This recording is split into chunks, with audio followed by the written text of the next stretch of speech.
আমার প্রিয় ভাইরা ধীরস্থির ভাবে কোরআন তেলাওয়াত করুন, তাড়াহুড়ো করে নয়। আনাস রাদিয়াল্লাহু তাআলা আনহু বলতেন, রুব্বা কারিলিল কোরআন ওয়াল কোরআনু ইয়ালআনহু।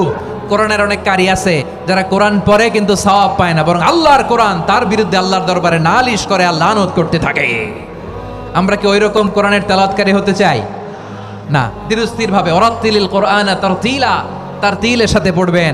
বিষ্ণু ঈসা ইসলাম কানা ইয়ামুদ্দু সাওতাহু মাদ্দান, টেনে টেনে পড়তেন।